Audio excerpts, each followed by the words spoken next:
और चलिए एक बड़ी खबर के साथ बुलेटिन की शुरुआत करते हैं। बड़ी और महत्वपूर्ण जानकारी आपको दे दें चंडीगढ़ से, जहां पर हरियाणा दिवस के मौके पर मुख्यमंत्री मनोहर लाल ने प्रेस कॉन्फ्रेंस की और सभी कैबिनेट मंत्री भी इस दौरान प्रेस कॉन्फ्रेंस में मौजूद रहे। बता दें आपको बड़ी जानकारी, इस दौरान मुख्यमंत्री ने 7 साल का लेखा जोखा पेश किया। प्रेस कॉन्फ्रेंस के दौरान 2014 में 6.24% जीडीपी वृद्धि दर थी, जो अब बढ़कर 7.7 की वृद्धि दर 2014 के मुकाबले अब हो चुकी है। तो बता दें आपको, साल के आखिरी तक जीडीपी 8% की उम्मीद मुख्यमंत्री मनोहर लाल ने जताई है। और 2014 में 105 महाविद्यालय थे, जिनकी आज संख्या 172 हो गई है। तो इस तरह से मुख्यमंत्री मनोहर लाल ने अपने कार्यकाल का लेखा जोखा पेश किया और साथ ही साथ इस दौरान कई बड़ी घोषणाएं भी मुख्यमंत्री की ओर से की गई।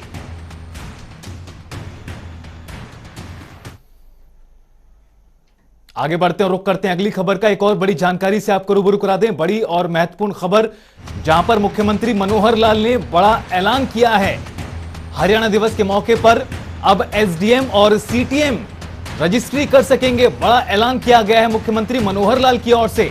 एसडीएम और सीटीएम कार्यालय में रजिस्ट्रियां होंगी। मुख्यमंत्री मनोहर लाल ने अपनी प्रेस कॉन्फ्रेंस के दौरान यह ऐलान किया। तहसीलदार के अलावा एसडीएम और सीटीएम को भी अब ये पावर दी गई है। और मुख्यमंत्री मनोहर लाल ने कैदियों को लेकर भी बड़ी घोषणा की है। बता दें आपको, 6 महीने से कम सजा वाले कैदियों की रिहाई होगी। बड़ी जानकारी, सरकार के फैसले से करीब 250 कैदी जेल से रिहा होंगे। बड़े अपराधों में सजा काटने वालों को छूट नहीं मिलेगी। बड़ी खबर आपको बता रहे हैं, जहां पर मुख्यमंत्री मनोहर लाल ने प्रेस कॉन्फ्रेंस में ये बड़े ऐलान किए हैं। 250 कैदियों को रिहा किया जाएगा।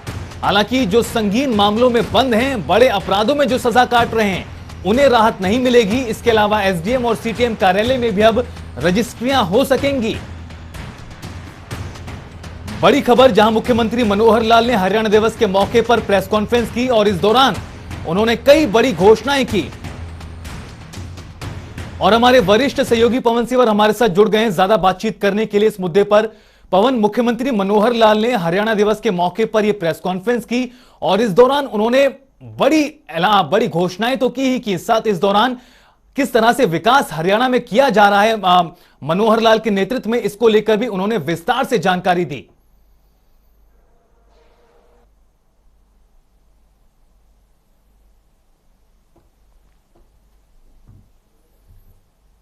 पवन, आप तक हमारी बात पहुंच रही है? तो बता दें आपको, मुख्यमंत्री मनोहर लाल ने प्रेस कॉन्फ्रेंस की और इस दौरान कई मुद्दों को लेकर उन्होंने विस्तार से अपनी बातें रखी। हरियाणा से जुड़े हुए कई मुद्दों को उन्होंने विस्तार से समझाया और किस तरह से हरियाणा में अब विकास किया जा रहा है अलग अलग मोर्चों पर, उसको लेकर भी मुख्यमंत्री मनोहर लाल ने अपनी प्रेस कॉन्फ्रेंस में बात रखी। इसके साथ ही साथ मुख्यमंत्री मनोहर लाल ने कई बड़ी घोषणाएं भी की हैं अपनी प्रेस कॉन्फ्रेंस के दौरान और विजन दिखाया है आगे किस तरह से प्रदेश में विकास किया जाएगा। और पवन सिंह हमारे साथ जुड़ गए हैं। पवन, मुख्यमंत्री मनोहर लाल ने हरियाणा दिवस के मौके पर यह प्रेस कॉन्फ्रेंस की और इस दौरान उन्होंने अपने सरकार का लेखा जोखा भी पेश किया। विस्तार से बताएं किस तरह से देखें इस प्रेस कॉन्फ्रेंस को और क्या कुछ बड़े ऐलान मुख्यमंत्री की ओर से किए गए।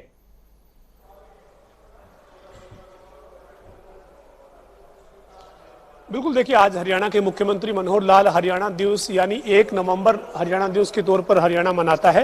लिहाजा मुख्यमंत्री आज हरियाणा दिवस पर मीडिया से रूबरू हुए हैं और मुख्यमंत्री के साथ तमाम जो मंत्री हैं, परिवहन मंत्री मूलचंद शर्मा, बिजली मंत्री चौधरी रणजीत सिंह चौटाला, शिक्षा मंत्री कंवरपाल गुर्जर, राज्य मंत्री कमलेश ढांडा, खेल मंत्री संदीप सिंह और साथ ही साथ जो है वो सहकारिता मंत्री बनवारी लाल और राज्य मंत्री ओम प्रकाश यादव समेत तमाम मंत्री जो हैं वो मौजूद रहे हैं। इसके साथ ही गठबंधन की सरकार है, 2 साल का जो गठबंधन का कार्यकाल है, लिहाजा इस प्रेस कॉन्फ्रेंस में हरियाणा बीजेपी के अध्यक्ष ओम प्रकाश धनखड़ के साथ साथ जननायक जनता पार्टी के जो अध्यक्ष हैं हरियाणा के सरदार निशान सिंह, वो भी इस प्रेस कॉन्फ्रेंस में मौजूद रहे हैं। मुख्यमंत्री ने 7 साल का कार्यकाल का जो लेखा जोखा है वो प्रदेश की जनता के सामने रखा है। मुख्यमंत्री ने कहा कि 5 साल की पूर्ण बहुमत की सरकार और 2 साल की गठबंधन सरकार ने तमाम जो है वो व्यवस्था परिवर्तन के लिए कदम उठाए हैं।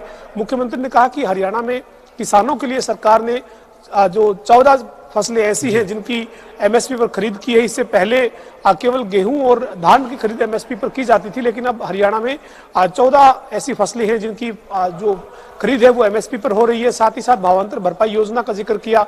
मुख्यमंत्री ने कहा कि जल प्रबंधन को लेकर तमाम कदम उठाए गए हैं, बेहतर जल प्रबंधन हो इसको लेकर नीति बनाई गई है। इसके अलावा मुख्यमंत्री ने कहा कि हरियाणा के गांव में 24 घंटे बिजली उपलब्ध हो, इसको लेकर सरकार ने जो है वो फैसला किया और उस फैसले के तहत प्रदेश में 5400 से भी ज्यादा गांव में 24 घंटे बिजली सरकार दे रही है। इसके साथ साथ मुख्यमंत्री ने हरियाणा में पारदर्शिता के साथ रोजगार दिए जाने के मुद्दे को रखा। कहा कि पारदर्शिता के साथ हरियाणा में रोजगार दिया जा रहा है। मुख्यमंत्री ने कहा कि अभी तक 83,000 युवाओं को हरियाणा कर्मचारी चयन आयोग, हरियाणा लोक सेवा आयोग के माध्यम से जो है वो अभी तक 7 साल के कार्यकाल में रोजगार दिया गया है। मुख्यमंत्री विपक्ष को इस मुद्दे के ऊपर आड़े हाथ लेते नजर आए। मुख्यमंत्री ने कहा कि पूर्व की सरकारों में क्षेत्र विशेष के युवाओं को रोजगार मिलता था, लेकिन इस सरकार में बिना पर्ची बिना खर्ची के मेरिट के आधार पर जो रोजगार है वो दिया जा रहा है। इस दौरान मुख्यमंत्री ने कई घोषणाएं भी की है। इन घोषणाओं में मुख्यमंत्री ने कहा है कि अब जो रजिस्ट्री है यानी जमीन की जो रजिस्ट्रियों का जो कामकाज है वो तहसीलदार और नायब तहसीलदार करते हैं, लेकिन अब मुख्यमंत्री ने उसके लिए जो अधिकार है वो एसडीएम को भी जो है वो अधिकार दे दिया है। एसडीएम भी अब रजिस्ट्री कर सकेंगे। एक जिले की, मान लीजिए अगर हम हिसार जिले की बात कर रहे हैं, तो हिसार जिले की अगर कोई रजिस्ट्री है तो वो उस हिसार जिले के एसडीएम के पास भी कोई व्यक्ति अपनी रजिस्ट्री के लिए उसके कार्यालय में भी जा सकते हैं। एक बड़ा फैसला है। मुख्यमंत्री ने कहा कि इससे जो भ्रष्टाचार की कहीं ना कहीं जो संभावनाएं रहती है वो खत्म करने में मदद मिलेगी। इसके साथ साथ मुख्यमंत्री ने कहा कि 1 नवंबर यानी आज से जिन कैदियों की सजा 6 महीने की बाकी है उनकी सजा माफ सरकार ने करने की घोषणा की है। 250 ऐसे कैदी हैं जिनको सरकार के आज के इस फैसले का फायदा मिलेगा। हालांकि इस माफी में उन कैदियों को कोई राहत नहीं है जो गंभीर और जघन्य मामलों में जो है वो दोषी है और वो सजा काट रहे हैं, उनको कोई किसी तरह की राहत नहीं है। इसके साथ साथ मुख्यमंत्री ने कहा कि परिवार पहचान पत्र योजना जो है उसके तहत अब 400 से ज्यादा सेवाएं जो है वो उसके साथ जोड़ दी गई है। यानी अब हरियाणा सरकार की आपको किसी सेवा का फायदा लेना है तो आपके पास 8 अंकों का परिवार पहचान पत्र होना जरूरी है। ये जो परिवार पहचान पत्र के साथ 400 से ज्यादा सेवाओं को जोड़ा गया है। इसके साथ साथ प्रदेश के जो 6,227 गांव हैं, उन 6,227 गांव में एक अधिकारी को संरक्षक, पंचायत का संरक्षक बनाकर जो है वो उनको गांव की जिम्मेदारी सौंपी गई है। यानी गांव की डेवलपमेंट हो, गांव में विकास के काम हो सके, गांव में एक जो है वो एक बेहतर नीति बनाकर गांव की डेवलपमेंट हो, इसको लेकर एक अधिकारी जो है वो पूरे प्रदेश के सभी जो 6,227 गांव है उसमें नियुक्त किए गए हैं। सरकार ने ये फैसला किया है और ये जो है उनको ये कहा जाएगा कि पंचायत के संरक्षक, यानी जो अधिकारी है उनको पंचायत के संरक्षक के तौर पर नियुक्त किया गया है। इस तरह के तमाम बड़े फैसले जो है वो आज हरियाणा सरकार ने लिए हैं। मुख्यमंत्री ने कहा है कि हरियाणा में कौशल कॉर्पोरेशन का गठन किया गया है, यानी हरियाणा में जो रोजगार के लिए जो निगम बनाया गया है, अब प्रदेश में जो कॉन्ट्रैक्ट पर कर्मचारी है उनको डीसी रेट के कर्मचारी नहीं कहा जाएगा, बल्कि उनको निगम के रेट पर रखे गए कर्मचारी कहा जाएगा। डीसी रेट जो शब्द है एक तरह से वो खत्म करने का ऐलान कर दिया है। साथ ही साथ 3 कैटेगरी बनाई गई है, ए, बी और सी। ए कैटेगरी में गुरुग्राम है, फरीदाबाद है, पंचकुला जिला है। इसी तरीके से बी कैटेगरी में करनाल है, कुरुक्षेत्र है, जींद है, रोहतक है, सोनीपत है, ये जिले रखे गए हैं। और सी कैटेगरी में चरखी दादरी है, भिवानी है, महेंद्रगढ़ है, सिरसा है, फतेहाबाद है, ये जिले रखे गए हैं। यानी जो जिले में जिस तरीके की स्थिति है उन जिलों में उसी तरीके के आधार पर ही जो है वो जो निगम रेट, जो नया निगम रेट के नाम से जाना जाएगा, जो पहले डीसी रेट था वो तय किया गया है। यानी जो कच्चे कर्मचारियों का जो वेतन है वो 3 अलग अलग कैटेगरी में बांटा गया है। और साथ ही साथ अब जो कच्चे कर्मचारी हैं वो किसी भी ठेकेदार के माध्यम से नहीं रखे जाएंगे, वो जो निगम बनाया गया है उस निगम के तहत ही उनको नौकरी पर रखा जाएगा। और उसके लिए मेरिट जो है वो बनाई जाएगी। मेरिट में 40 नंबरों की राहत रहेगी, 20 नंबर की राहत रहेगी, 10 नंबर की राहत रहेगी। वो अलग अलग एक स्केल जो है वो बनाए गए हैं। तो हरियाणा के मुख्यमंत्री मनोहर लाल ने 7 साल का एक तरह से जो लेखा जोखा रखा है, उसके साथ साथ आज 7-8 बड़े ऐलान भी किए हैं। बिल्कुल पवन, कई ऐलान किए गए, बड़े ऐलान किए गए जिससे लोगों को फायदा होगा। शुक्रिया पवन इस तमाम और विस्तार से जानकारी के लिए। और चलिए